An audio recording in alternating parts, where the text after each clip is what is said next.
मूर्ती ग्रामपंचायतीला ग्रामस्थांनी ठोकले कुलूप, कथित भ्रष्टाचाराच्या चौकशीची मागणी। जालना जिल्ह्यातील घनसावंगी तालुक्यातील मूर्ती ग्रामपंचायतीमध्ये कथित भ्रष्टाचार झाल्याचा आरोप करत त्याची सखोल चौकशी करून दोषींवर कारवाई करावी या मागणीसाठी ग्रामस्थ धर्मराज सोळंके यांनी आक्रमक भूमिका घेत ग्रामपंचायतीला कुलूप ठोकले। ग्रामपंचायतीच्या कारभाराबाबत वारंवार तक्रारी करूनही प्रशासनाकडून कोणतीही ठोस कारवाई होत नसल्याचा आरोप तक्रारदार धर्मराज सोळंके यांनी केलाय। ग्रामपंचायतीत झालेल्या कथित गैरव्यवहाराची सखोल चौकशी करण्यात यावी आणि दोषी आढळणाऱ्या ग्रामसेवक व सरपंचांवर नियमानुसार कठोर कारवाई करावी अशी मागणी त्यांनी केली। सोबतच गावातील त्यांच्या घरासमोरील नाल्याची मोठ्या प्रमाणात दुरावस्था झाली असून त्यामुळे नागरिकांना त्रास सहन करावा लागत असल्याचे त्यांनी सांगितले। संबंधित नाल्याची तातडीने दुरुस्ती करून नागरिकांची गैरसोय दूर करावी अशी मागणीही त्यांनी प्रशासनाकडे केली। दरम्यान ग्रामपंचायतीला कुलूप ठोकल्यामुळे प्रशासन या प्रकरणी काय भूमिका घेते आणि तक्रारींची चौकशी कधी सुरू होते याकडे ग्रामस्थांचे लक्ष लागले। माधव न्यूज महाराष्ट्र संपादक सुरेश पोटे। याचं कारण सर एकच आहे की माझ्या घरासमोर मोठा नाला आहे आणि त्या नाल्यामध्ये घाण पाणी सोडलेलं सगळं, तर ते घाण पाण्याचा वास आम्हाला घरामध्ये येतो। आळ्या फाळ्या जे काय असतील किडे माकडं ते सगळे तिथे येतात आणि त्यांनी त्या कुलूप टाकल्यामुळं त्यांनी लगेच माझ्यावर केस केली। पण मी 23 पासून यांनी केलेल्या भ्रष्टाचाराचे अर्ज दिलेले सगळं केलेलं आहे। आतापर्यंत एकाही टायमात त्यांनी त्याला कुठलं नोटीस तर काढली नाही किंवा काही केलेलं नाही आणि 23 पासून त्याचे पूर्णपणे पुरावे सर माझ्याकडे, पूर्णपणे पुरावे।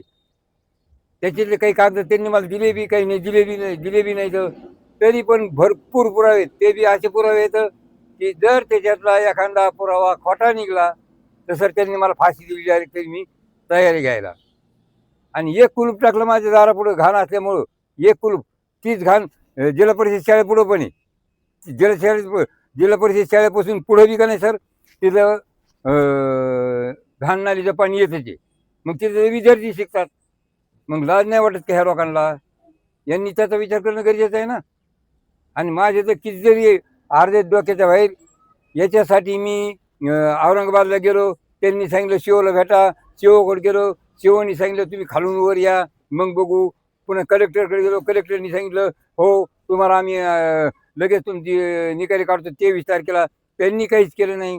परत आम्ही रिटर्न इथं गेलो, शेवटी थकलोच नाही, वैताग आला आणि त्या कारणाने मग डायरेक्ट कुठलाही अर्ज न करता न देता डायरेक्ट आम्ही ग्रामपंचायतला कुलूप टाकलं। आता एकच ठरलं, वरून खाली या सांगतात, आम्ही आता खालून वर जायच्या विचाराने। आता इथं झालं, उद्या आपण घनसंगीत बी काही करू शकतो, कारण याच्या अगोदर घनसावंगीमध्ये मी स्वतः अंगावर पेट्रोल घेतलेलं आहे। त्या टायमाला एका कॉन्स्टेबलने मला पकडलं आणि ती बाटली गिटली अर्धी मी त्यावर जवळपास झालत्या अंगावर, ती फेकून दिली आणि मग समजून सांगितलं। तर त्यावेळेस त्यांनी पण मला एक अर्ज लेखी दिलेला आहे। त्यावेळेस मोठे कदम होते, त्याच्यानंतर पुन्हा आले। मी उचललं हे कार्यक्रम मी चालू केला तेव्हापासून आत्तापर्यंत कमीत कमी 4-5 व्हिडिओ बदलून आलेले आहेत। आता आलेला मॅडमच आहे, 4-5 झाले। सगळ्यांनी तेच सांगितलं, सगळ्यांनी हेच केलं। मग चोराला त्यांनी मस्तपैकी तुपाशी खाऊ घालायचं ठरवलेलं आहे सगळ्या अधिकारी लोकांनी, आणि आम्ही संनिश्चितून आमच्या गळ्यामागं फास लावायचा का? माझा शेवटचा विचार एकच आहे, त्यांनी माझ्या तिथं पाईप टाकून दिल्या पाहिजेत।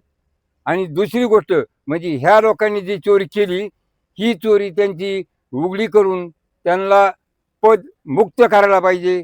त्यांना पदावर राहण्याचा कोणताच अधिकार नाही, ग्रामसेवकला बी आणि सरपंचाला बी। यांना पदमुक्त करून त्यांच्याकडून जे काय भ्रष्टाचार झाला तो भ्रष्टाचार सगळा त्यांनी वसूल करायला पाहिजे।